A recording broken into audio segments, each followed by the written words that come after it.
नमस्कार दोस्तों, जय श्री कृष्णा, राधे राधे। गणेश चतुर्थी कब है? 18 या 19 सितंबर? इस बात को लेकर कन्फ्यूजन बना हुआ है। आज हम इस वीडियो में जानेंगे आपको गणेश चतुर्थी किस दिन मनाना चाहिए, उसका शुभ मुहूर्त क्या है और किस तरह से गणेश जी की पूजा करनी चाहिए। यह सब जानने के लिए आप वीडियो के अंत तक अवश्य बने रहें। हिंदू पंचांग के अनुसार भाद्रपद महीना भगवान गणेश की पूजा आराधना के लिए समर्पित होता है। हर वर्ष भाद्रपद माह के शुक्ल पक्ष की चतुर्थी तिथि पर देश भर में गणेशोत्सव का पर्व बड़े ही जोश, उमंग और उत्साह के साथ मनाया जाता है। भाद्रपद शुक्ल पक्ष की चतुर्थी तिथि से 10 दिनों तक चलने वाला गणपति उत्सव अनंत चतुर्दशी तिथि तक चलता है। गणेश चतुर्थी पर घर घर भगवान गणेश की प्रतिमा का स्थापना की जाती है। इसके अलावा बड़े बड़े पंडालों में भी गणेश भगवान की भव्य प्रतिमा का स्थापित कर 10 दिनों तक पूजा अर्चना का कार्यक्रम चलता है। वैदिक पंचांग के माध्यम से आइए जानते हैं इस वर्ष गणेश चतुर्थी की तिथि, शुभ योग, शुभ मुहूर्त और पूजा विधि के बारे में। हिंदू धर्म में भगवान गणेश को प्रथम पूज्य देवता माना गया है। किसी भी शुभ और मांगलिक कार्यक्रम में सबसे पहले गणेश जी की वंदना और पूजा की जाती है। भगवान गणेश जी को बुद्धि, सुख, समृद्धि और विवेक का दाता माना जाता है।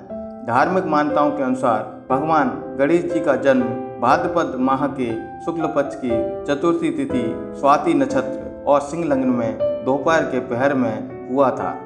ऐसे में गणेश चतुर्थी के दिन पर अगर आप घर पर भगवान गणेश की मूर्ति की स्थापना करने जा रहे हैं तो दोपहर के शुभ मुहूर्त में करना अत्यंत शुभ माना जाता है। गणेश चतुर्थी तिथि लेकर अनंत चतुर्दशी तक यानी लगातार 10 दिनों तक विधि विधान से गणेश जी की पूजा उपासना की जाती है। गणेश जी की पूजा करने से जीवन में आने वाले सभी तरह की बाधाएं और संकट दूर हो जाते हैं और सुख समृद्धि की प्राप्ति होती है। गणेश चतुर्थी तिथि पर शुभ मुहूर्त को ध्यान में रखकर सबसे पहले अपने घर के उत्तर भाग, पूर्व भाग अथवा पूर्वोत्तर भाग में गणेश जी की प्रतिमा को रखें।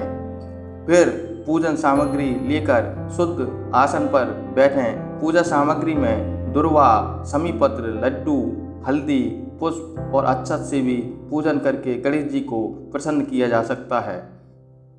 गणेश जी की आराधना केवल दुर्वा से भी की जा सकती है।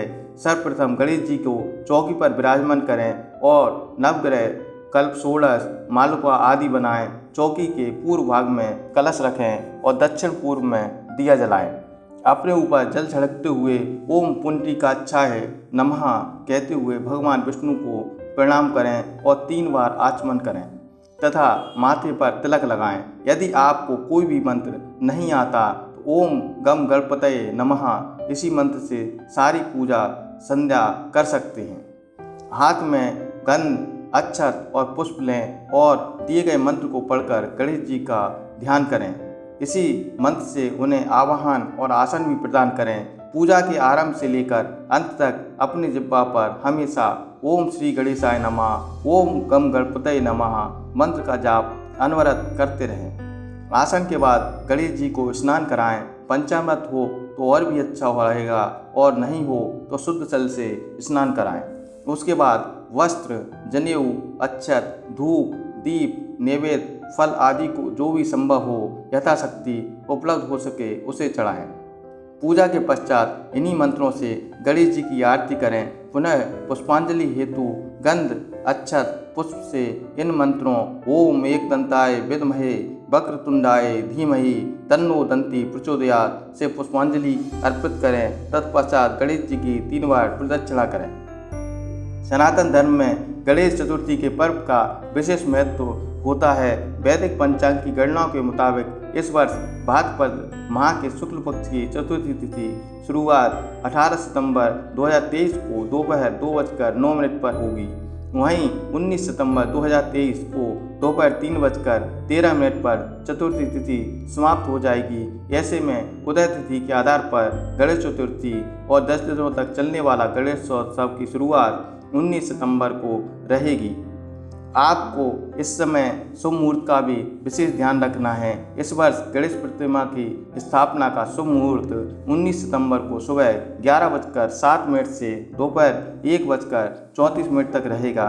ऐसे में आप इस मुहूर्त के बीच में घर पर गणपति बप्पा का स्वागत कर सकते हैं। जब भी आप बाजार से गणेश जी की प्रतिमा खरीद कर लाएं तो उसे जब घर में प्रवेश कराते हैं तो उसका मुख हमेशा ही घर के द्वार की तरफ होना चाहिए, और इसी तरह जब आप विदा करें तो घर के मुख के द्वार की तरफ उनका मुख हो, इसी तरह से उनको विदा करना चाहिए।